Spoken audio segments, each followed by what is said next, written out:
What's good, everybody? It's time for Elevated Vibes right here on IntellectualRadio.com. I am your boy Abdul Rashid on with the boss man. And Tim. that's right, the great Mr. Timothy Evans. Yep. That's right. And hey, check it out. To get with this conversation before we even get into it, hit us up 708-223-8953. Once again, that is 708-223-8953. Or you can hit us up on Facebook Live. Now, everybody, this is one of the oddest stories that I didn't even know was out there. And I got to give blessings to you, Boss Man Mike B, for coming up with this one here. The question we want to answer today: should the sperm donor, that's right, y'all, I said the sperm donor, pay child support? Talk to me, fellas. I'm gonna let Tim start this one. Should the sperm donor pay child support? Yes, sir. Well, I'm gonna say yes and no. No, you can't. Okay. You ride in the middle. Talk to me. Okay, so in that instance where two adults are in a contract and each side agrees to certain stipulations and they are well aware of these stipulations, I think that in that case, only the woman involved should be responsible for the care of the child. Now, if one of those parties actually breaks the contract in a certain way, the male, then he may be responsible. But here's the deal. Some states, and I'm gonna give you the example, Kansas, they are making the gentleman pay child support, and the woman, she didn't ask for it, but they want him to pay back pay and continue, future child support. So why is the states getting into it if it's a contract between two people? Processing fees. Speak to me. The state, in order to get the money, sends something to your employer or employers, and you're required to pay for it. It's called the processing fee. Okay. And so in order, if you have a child support order, not only are you paying the order, but you also have to pay the processing fee for them to withdraw the money from your account. Now, this is all automated. It's the same thing with baggage fees.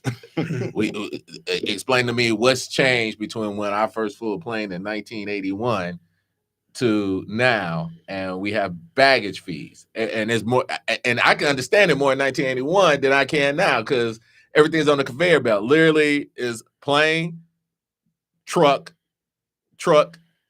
all of that. All the sorting, there's no sorting, there's no one sorting, nothing. But that's getting away from the topic. To answer your question, yes, states, like I say all the time, are always trying to hustle and take money out your pocket. Mm-hmm. So in addition to collecting the money, and distributing the money, and they may even hold on to the money so that they can acquire interest. So it's in the state's interest to do that. Now, I will wonder contractually, and I'm kind of getting into the topic, why there should be some contractual obligations or lack of contractual obligations, like no matter what, I should not have to pay child support. Like how do I put this? Provided a service. I provided a service. You, through the act of God or nature, have not been able to produce offspring, or perhaps you are, Well, and here's my question. It almost seems biased. And let me give you an example. Let's assume that, you're in a homosexual couple as two men, right? Yes. And you want to have children. So you have to have a surrogate. Are we going after the surrogates for parental contribution? From what they saying, some of them are, and that's the thing. I mean, it varies from state to state. You know, you have, of course, here in Illinois, there is, as long as you go either through the provider or you have a completely legal contract. If you want to do it in a private way, you're pretty much good. You know, but like I said, Kansas, you have places like New Mexico, Pennsylvania, that mess around and do it private, see what happens. You know, Yeah, I'm surprised that Kansas. I'm sorry, Yeah. that Kansas. I got something on my mind there. Uh-huh. Kansas would deal directly into a family matter that way. You know what I mean? If two adults, like say they were friends, and he donated sperm, right, and she got pregnant, that they will come into that relationship when they had a contract. That's kind of against what freedom means, I think. Well, You know what I mean? I'm going to ask you, gentlemen, to take a broader view. Mhm. And what we're seeing, with, as you mentioned, Kansas, Pennsylvania, and what was the other state? New Mexico. New Mexico. Your nominee of the Republican Party was asked about abortion. And there is legislation out there in the states that would allow states to monitor a woman's pregnancy to make sure that she didn't break the law by getting an abortion. So what we are seeing with this is more intrusion by the government into our bodies. You know, the government is trying to intrude. We have, I believe, a majority of states have some abortion, especially in red states. I forget how many states exact allowed no abortion. You know, Mississippi, Arizona just rebuked their law that was and put in place before it was even a state. Yes. That allowed no abortion. That slavery still existed, but it took them 3-4 tries for Arizona Republicans to shoot down this law. You know? So we need to be weary, and that's what this is about. And that's what I think the impetus of this topic is. The government is trying to control our bodies. And I'm not one of those far-wing left, but when you start hearing about the government intrusion into people's autonomy and their choice of their bodies, now you have an issue. Now, where do you draw the line? Like, you know, I believe in vaccinations. You know, I believe that, you know, they are scientifically backed. For instance, we just found out, and I know I'm siphoning out into a broader topic, but we're dealing with a measles outbreak. Why? Because the immigrants, not saying that they did it purposely or whatever, but other countries don't have the same immunization requirements that we do, are not given immunity against some of those things that we were given immunity against. You know, we are seeing the rise of some of these things that we thought had gone away, and now there's this pushback. You know, like the COVID vaccine. You know, rightfully or wrongly, whether you believe it or not, you know, it's a vaccine. And sometimes you have to do things that are in the good of the community. But I think this area of childbirth, labor, contribution to, you know, whatever, I think that is a clear, bright line. Like, I think the government should not be regulating people's bodies as it relates to children. Now, does the government have a vested interest in its citizens being taken care of? Of course, you know, but when people have made a contractual obligation, I've provided the service, and you, through whatever means, nature, God, whatever, can't, and I'm able to fulfill that need, then why am I being punished for doing something that there's a market for, you know? All right, let's touch on that market and some of those folks who provide a service. I'm gonna give you gentlemen approximately 3 names, and I'm going to say why these names are kind of towards that, and I just want to get your opinion. Jonathan Meyer, Simon Watson, and Ari. I forgot the guy's last name. Oh, Ari Nago. Ari Nago had 100+ kids because of a sperm donation. How many? 100+. Oh, he must be a good gentleman. Like, yeah, I need that dude to write my resume. Hold on. Simon Watson had 800+ kids through sperm donation. Mm-hmm. And Jonathan Meyer had 500+. Jonathan Myers, even though his is not as large as Simon Watson's, he cannot, if he has any more kids or try to go give any more sperm donations, he will be under arrest because it's illegal now for him to do it. Give me your thoughts. Okay. I mean, do we limit how many shots LeBron James can take?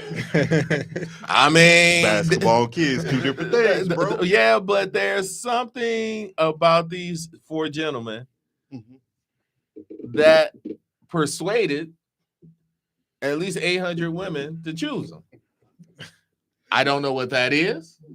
I don't know what his profile reads like, but I want him to write my profile. I mean, they said because Jonathan Myers, and I think Mr. Watson's is also worldwide, but Jonathan Myers, he brings a danger of incest. Keep going, though. Well, I mean, incest, how does making him pay child support prevent incest? You'd be better off as just saying, figure out who his where the seed is coming from. Right. If you got to pay child support for 500 kids. Yeah, how do you break that down into like each kid percentages? $2, right? $2 a year. Yeah. I think in that case they probably have the right to sue him because I think he knew that he was doing something wrong, or else he wouldn't go from country to country. And a lot of these, most of these countries were European, right? They were like Netherlands. Yeah, because Meyer is from the Netherlands. Yeah. So they have rules, at least they do now, about how many families you can give your sperm to, right? I think the cutoff is like 10. So he knew he was doing something wrong. Why is he wrong? Like, why are you even putting that adjective on him? Like, my man just, first of all, he saw a market, like you said. I mean, that, and, he might have invested in some lotion. So, 800? 800+. Were they paying him for this? Why was he doing it in the first place? From what I know, they say that, you go to the clinic, it's like $100 a pop. So maybe that was his career choice. Okay, I remember this. Okay, and let me give context. There's a case in Kansas, William Marotta, yes, who responded to a Craigslist ad placed by a lesbian couple seeking a sperm donor. He donated sperm, and a child was born through artificial insemination. Now, keyword, donated. All right. Insemination performed without medical supervision. I'll leave y'all to figure out what that means, but you figure it out. When the couple separated, one of the women applied for welfare, leading the state to seek reimbursement from Mariota for the public assistance provided, arguing that the insemination did not adhere to legal protocols that would have exempted him from parental responsibilities. This led to a legal battle over child support obligations. In this instance, why does it have to be in a medical facility to? I mean, I guess I can see arguments on both sides, but I guess if there's a contract in writing and we agreed that I am donating, whatever means you use to donate, why does the fact or the absence of a hospital presence make it the contract non-legal? Or you know what I'm saying? Like, why does that void the agreement between the parties? Assuming that there was an agreement between the parties about him not having to pay child support. Well, I believe that it should have been under that. It was somewhat of a universal rule that if you had that contract and all of that, then the father gives up the parental rights. Once those parental rights are gone, that should be it. Plain and simple. But I'm assuming it's just like when you said we first started the show that they want some money out of this. The state wants some money out of this. So they're gonna do whatever they can to get that type of money. Right. Somebody's got to take care of this child, right? And we is don't it- want to do it. Is it fair to this man if there's a contract sitting there? Where's the fairness? Where's the justice? I don't think there's justice. I think, working in an area of child support, child custody, child support is not as much of a game as it used to be. There are those who believe that it is used to leverage and to take money from one party to another. We're hearing about these cases. Kevin Costner's wife, wanted to take the children, and then they're asking for these ridiculous amount of money. Like, I forget how much she was asking for, and then she was mad when the judge only gave her 50. Like, it's like, why do you need? Like, she was saying, arguing that the children had grown accustomed to a certain kind of life and needed to have a house on the lake. And I'm like, they're 13 and 16. They eat hot dogs and chicken nuggets. Like, why do they need this much money? Right.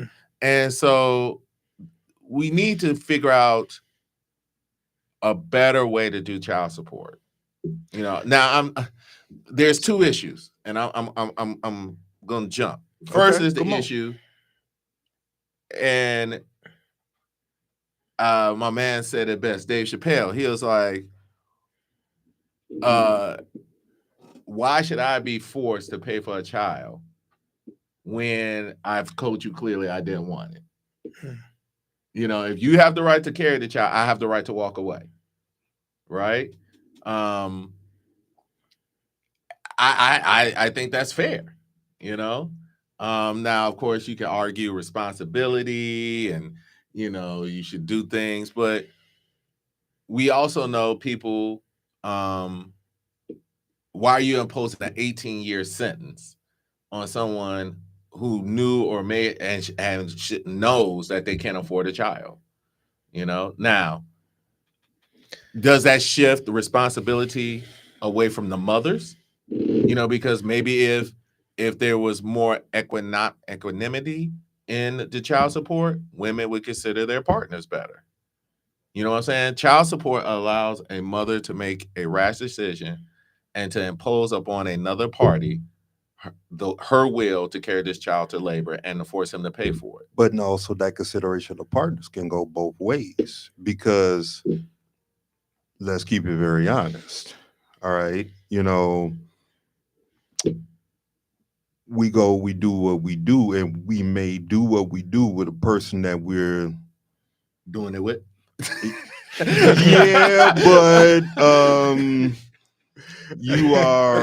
your intent is just a quick temporary intent. Yeah. You understand what I'm saying? And now you go ahead and lay down. You have to understand that, hey, things happen. You got to deal with. Right. Can it be a situation where the judge would say that, I don't care what kind of situation you all had together, what kind of contract, it's not in the best interest of the community to have this kid without money? No, it's going to be in the best interest of the child. So usually, sometimes if you're in court and you're trying to waive the issue of the child support, the judge won't allow it because someone has to look out for the best interest of the child. Child support is the right of the child. Mm-hmm. He has an interest in it. And the court's job in those cases is to look out for what is in the best interest of the child. And so therefore, sometimes the courts won't allow you, they have a possessory interest in child support, and in our culture, children are often overlooked. And so therefore, someone has to look out for them. And so if you have this interest and you're trying to waive it and say, we'll figure it out, the court's like, nah, y'all got to figure that out now. Two, we tie child support to this character. Are there ways? Do children? Here's the issue. A couple of issues. One, women are making more than men now, right? And so, should that be considered a factor? You know what I'm saying? Like, should the parents' ability to contribute be considered a factor? Now, in certain states, it's a percentage. It used to be in Illinois, 28, 33, 38, something like that. And I can't remember after that. We've now switched to a different model where we look at the amount of time that the child spends with one parent, the parent's ability to contribute, and there's a couple other factors that, calculate. And it's literally a calculation. That makes sense. It makes calculation, right? And it's fair. It's fair. There have been cases, I've been on cases where, there's 6 kids and some judges treat the first kid as, he gets the 28%, but then does that mean the next child gets 28%, especially if it's not in the same family? You know what I'm saying? How do you determine the percentages? Is it the first child gets 28%? Then if he has 2 children, it's 33%. You know how I'm saying? So that's also a consideration. How would they consider? How would they consider if, say, which is in a lot of these cases where the father is the better parent? Well, now we're talking about child custody. Okay. Child custody is a whole different issue. I think I think there's still a bias towards the mother, especially with tender age children. But there have been statistics and I can't. A lot of this information, and please, don't quote me on it. And, I'm getting information from like YouTube and stuff like that show that the majority of children who are abused by the mother. Like, children who are raised by their fathers tend to be better rounded, better able to stand on their own, seem to suffer less of the disadvantages that comes with being raised in a single parent household. There are studies out there that seem to contribute to the fact that fathers tend to be, I don't want to say better parents, but there's this bias against men because we don't know the answers to some of the questions. Like, what is the child's doctor? What's the child's first grade teacher's name? Where does the child go? Like these kinds of things. What medicines is he allergic to? Well, that is typically information that is not beyond that we kind of hand over to the wife, right? But if I ask you, what is your child's favorite TV show? Moms can't answer that. What is your child's favorite video game? That's not a question that moms can answer. Who is your child's favorite superhero? Which doll does your child? Because we engage in different ways. We have to look at, there's a biological imperative that why we have 2 people. Dads are the gas and moms are the brakes. Too much gas, you run out. Too much brakes, you become this child that's timid and things by the world. And so how we raise our children and, the interaction between the man and the wife has served mammals since the beginning of time. But we want to ignore that biological imperative, and we create this bias towards women. You know what I'm saying? So that's a different issue. But it's the same side of the coin, because what you're reducing a father to is just a check. It's cash. Like, he has no other value outside of that. What I would like to see is the issue of child support and visitation coupled together. It's like, okay, if you're going to do child support, I want to make sure you're not doing, he has visitation, you're not interfering with it. There are mostly women who have the belief that if he's not paying child support, if I paid this and I paid that, why does he get to see the child? Well, let's touch on another thing too, even within that. All right. Like you had stated, where the funds for the child should be to what maybe a good spot of what the woman makes and what the man makes. You know, should it not be some type of automatic court fund that would try to bring that to a way where that would be at a middle point? Because just like it was another story that I came across where this young lady sued her sperm donor and is getting 40% of the man's check. So I I mean, mean, I would definitely love to read about that case. Like, I'm reading a little bit more about the case Mariota. yeah, It's the case centers around the fact that this took place out of a clinical setting. And I guess you don't want fathers coming in or guys coming in saying, "Hey, I was just a donor. Like, she wanted a child," and I get it. I get it. But even if he was to say that, he would still have to show a contract.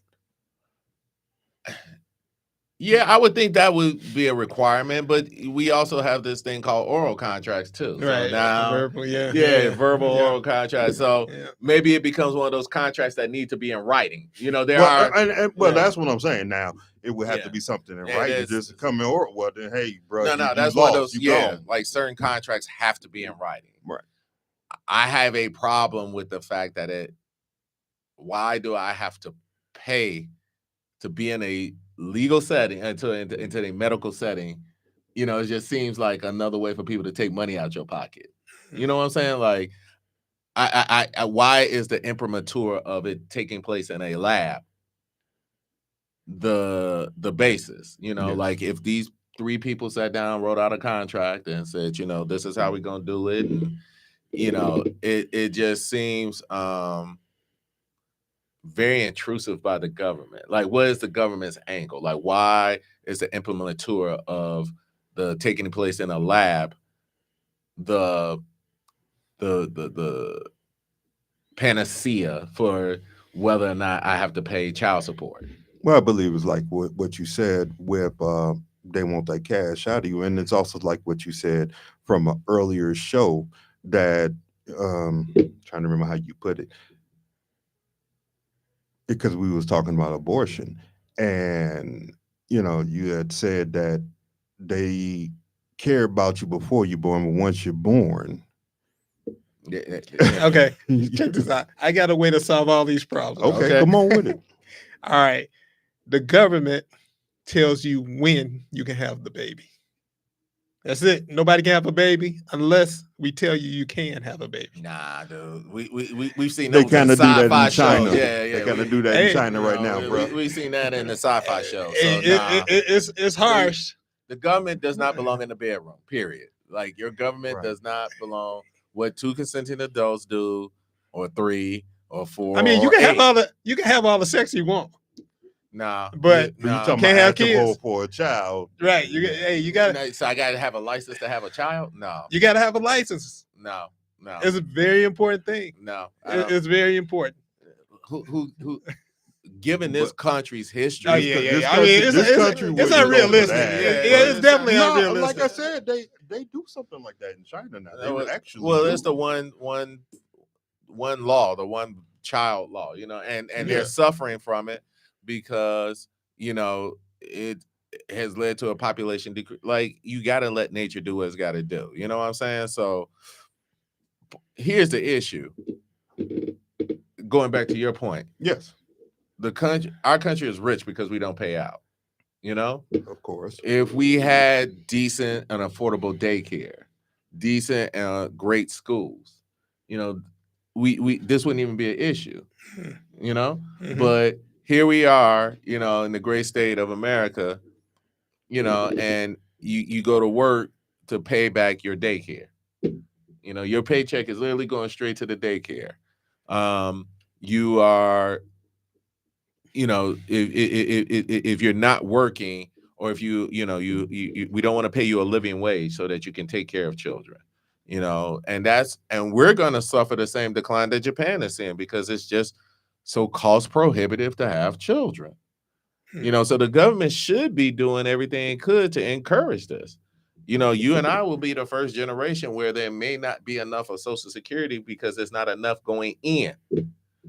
You know what I'm saying? Like Yeah. I think we are smaller than the baby boomers, but the baby boomers are paying their money. They're either getting paid now or they've paid that money for. So we're paying into our own system, and so is generation Y, and millennials are just hitting it. I can't keep up with the Right. lives, bro. But A, not a lot of them are working. B, they're all paying, whatever. So there's a chance that in our lifetime we may see Social Security run out. So our government should be doing everything it can to encourage without getting into the bedroom. One of those things we could do is pay parental leave. Pay parental leave. Every Western industrialized nation has it, but we don't. Explain that to me. What's the lady's name? OF, the one that can't, AOC. Okay. Was talking about we only provide 6 weeks of paid parental leave, and she's like, but it's considered animal cruelty to separate a puppy from his mother prior to 8 weeks, but we only give 6 weeks. And there's a stigma with men taking off. In Germany it's mandatory. Like they get like the first 2-3 years or something like that, and the mother has to take off. And then the father, because we know that men participating in the birth and raising of their children creates more well-rounded children. So, this is, it's weird to have. I'm donating something. You're making me pay for my donation. Well, doesn't the United States have a saying? They said that the U.S. would do the right thing after every other option has been exhausted. I don't even think we'll do it then. So, I mean, you can get to a place where the tax dollars will go to supporting family units, right? And, but we will never get there because it would be so controversial between like conservatives saying that you should take your own responsibility, you have all of these groups that will fight against you if you try to get something like that done. Yeah, you will, but all these same groups, they want to, how can I say, they're going to fight against you, but they want the profit from it. If it gets done correctly. Yeah, you can't have, it can't be one, it can't be both ends. It's got to be one or the other. Yeah. Just following up, William Mariota, the case out of Kansas, was ordered by a Kansas City court to pay child support.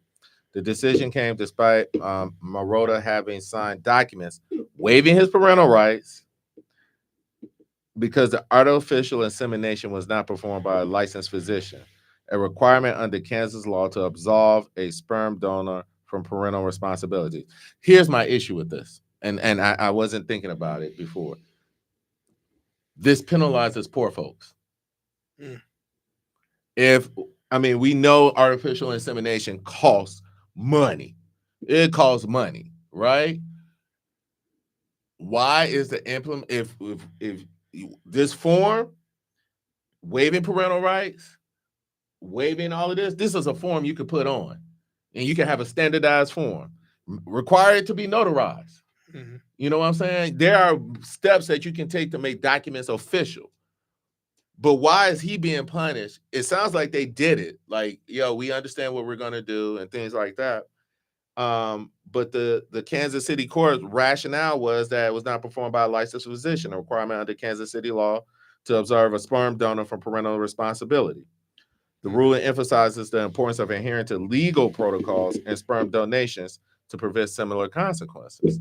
They'll think about that right there. So now you got to consult with an attorney to make sure you're following the legal requirements, and you got to consult with a medical physician.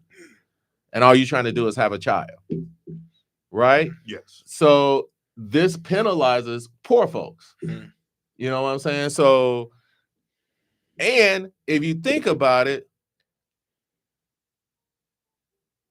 it's the rich people who would probably pay the somebody to, I would love to know what these guys were doing prior to. I don't know how much you get for donations, like what, $25? I don't know. Well, like I said, with that sperm, from what I heard, it's $100. And my man got 800.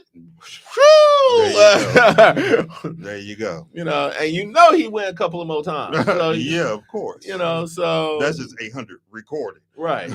So it seems to be an interference by the government into a contractual obligation entered into by two consenting adults. And, now granted, you should be 18, understand and all of that stuff.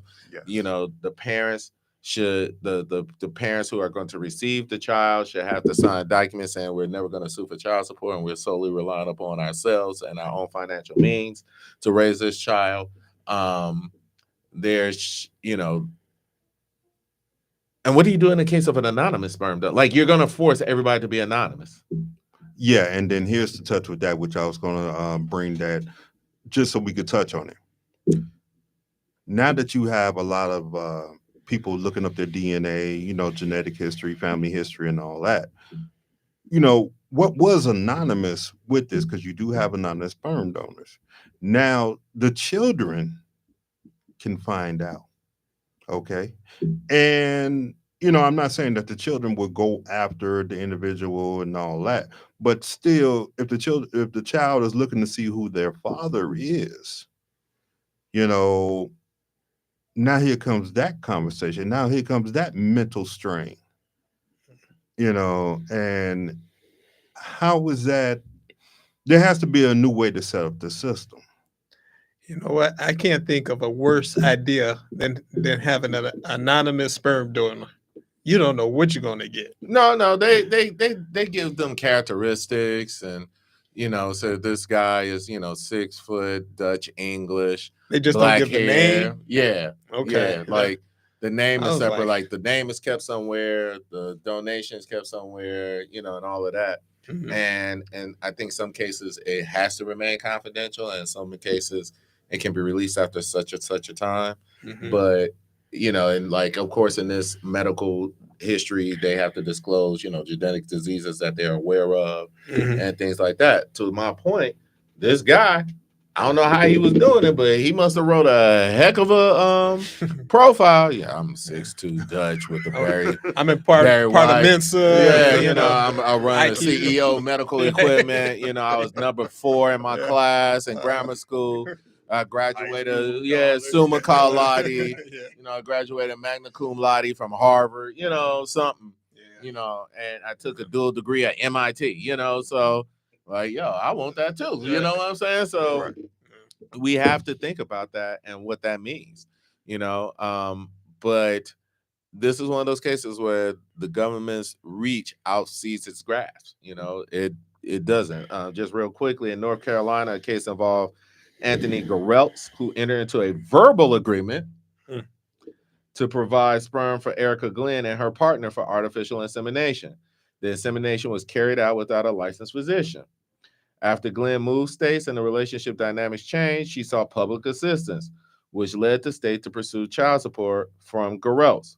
The appeals court ruled based on state paternity laws, emphasizing the need for medical oversight and such procedures to prevent the donor from being deemed a legal parent. Again, why is something that is so natural that people can figure out and they have a contract. Now, I'm not saying that they shouldn't have a contract. It should not be a verbal contract. Of In course this not. case, in a Of verbal course not. contract, I'm Right. like, but if you have a written contract, I don't understand why, because I did it at home. I could take a pregnancy test at home. Why we gotta have the legal imprimatur of a medical facility to give it? Like, what happens if the doctor says, okay, I only provide oversight. Y'all go in the room and do what y'all ever need to do. Does that count? Well, it should. As long as you're in the hospital. Right, as long as you're there. Oh, really? Yeah. We're going to have a Sybaris in the Because hospital? They're going to have a Really? Rush? a love Rush? room. Yeah. Rush Sybaris? Yeah. Hopefully. Everybody be at the Hospital. Right. Hope you Be alive. Heart-shaped bed. and all that. Right. Like Rush Sybaris. Hope you don't have to rush. Yeah. Hey, Rush Simmons, take your time and do it right. You know, Got the music tracks on the right. Lovers Lane in the hospital. You know, in the gift shop. Like, yo, do I get flowers, balloon, or that purple thingamajig there? Oh, okay. I'm just saying. Yeah, and it may be something there. Now, don't y'all go stealing my idea, hospitals. I want 2% of all revenue from this idea. Like, hey, come and donate your sperm here today. So, I'm just saying, like, in this case, I don't agree with the government. I think it's overreach, but again, it is symbolic of, as I've been saying, the government's control over bodies. Yes. Agreed. So go ahead, bro. So I had a question. So what happens in a breach of contract? Say that you thought that you were the parent of a child and you start paying child support. Oh, you talking about paternity fraud? Yeah. Now you usually don't get that's a whole nother show, and we got 2 minutes. Paternity fraud. I thought that was part of the same. No. Paternity fraud. Right. We got to talk about that because now some states are requiring that prior to the father signing the birth certificate, that there be a paternity test, and there is a lot of headwind. Yeah, it would seem so. Yeah, a lot of headwind. Where you would just be like, wait a minute, what? Like, why are you fighting this? Yeah. But paternity fraud, like there was a case out of Michigan, man got a test. And he was about to be locked up because he was about $18,000 behind. But the child wasn't his. Okay. But the time had passed for him to protest. Okay. If you sign a birth certificate, if you sign a voluntary acknowledgement of paternity, and more than 30 days have passed, you deemed the father. Wow. Not to mention the natural presumption that a child, at least in Illinois, a child born of the marriage is presumed to be the child of the father. Wow. All right. And there's no recourse to that. Man, no, I've had cases like that. And it is just like, you signed it? Anytime I get a child support case, I want visitation. I was like, well, they're going to file a motion for child support. Yeah. You sure this is your child? Oh, yeah, absolutely. How you know? Oh, because he looked just like me. How you know? That's no guarantee. You know what I'm saying? Yeah. She might like a certain kind of style. And you can't be with the one you love, and you love the one you with, and he look kind of like you. Yeah. And now you kind of stuck. You find out, as the child grows older, he starts developing red hair and all of these other characteristics that you thought looked like you when you was your child, and something happens, and now you start paying child support. Now, I've heard cases where the fraudulent father has gone after the biological father, but that's a slippery slope too, because what is the basis? Maybe, I guess, indemnification. I mean, something like that. But yeah, paternity fraud. Yeah, let's put that on the burner for next week. All right. Well, real quick, gentlemen, for this whole topic here. All right, should a sperm donor, pay child support? What do you think the system should do? Should it be a complete overhaul, maybe a couple tweaks here and there, or leave it as it is? Well, I don't think that they should leave it as it is, but I do have a prediction that the government is probably going to get more into the telling you when and when you cannot have kids. I know it'll seem kind of authoritarian, but I think that's probably going to be in our future. Authoritarian thoughts don't surprise me. Go ahead, bro. No, the government people should not be required, especially if they have a contract that says that they should not, they waive the parental rights and will not be liable for child support. The implementer of having it done in a legal proceeding is discriminatory against discriminatory against poor folks who may desire a child. And, to have to bring in lawyers and a hospital and all of that stuff, and artificial insemination is quite expensive. If there's a cheaper, more economical and effective way to do it, the execution of legal documents signed by a notary or whatever, affidavit or whatever, that indicates that, this is what we agreed to and the intents of the parties are met, then that should be what the law is and what the rule is. Just because I didn't do it in a hospital and, excuse the crassness of it, a turkey baster, should not be, the panacea that the government thinks it is. I hear you. And my thought is it should be a complete overhaul with the sperm banks and how they handle business. Through what we even say here, and it could probably go a whole pile more things that we haven't even thought of. They should change. You got to change the game. All right, you got to adapt to each and every situation. So they have to adapt to make it better for the people. If not, well, you need to shut down the sperm banks. Yeah, they should have some kind of communication network, right? You can't go to this one and then go to the next sperm bank. Quick question. You know how you have direct to sales? Mm-hmm. Can we just have direct to sales? I'm just asking something that make you go, direct sales. What if I want to cut out the middleman? The middleman. I could be my own supply. I don't get supply on my own. Get high on my own supply. Right. So I'm just saying. Okay, Mr. Meyer. Straight to eBay. Right. You're going straight to eBay. Let's check the email. Right. I'm just asking. I hear you, bro. Well, that's a thought out there, everybody. So check it out. You got any thoughts or questions about this? You can always email us. CD Direct was allowed to send CDs directly to us and cut out coconuts. So why can't we cut out the, BMG CDs? That's a whole nother story. Columbia House. There you go. I'm just going directly to a customer. That's true. That's true. So check it out. Hit us up on the email, the triple threat of radio@gmail.com. Once again, that's the triple threat of radio@gmail.com. We will catch y'all next week. This is Elevated Vibe. The hospital's acting as a pusher. They the supplier. I watch Power. Peace.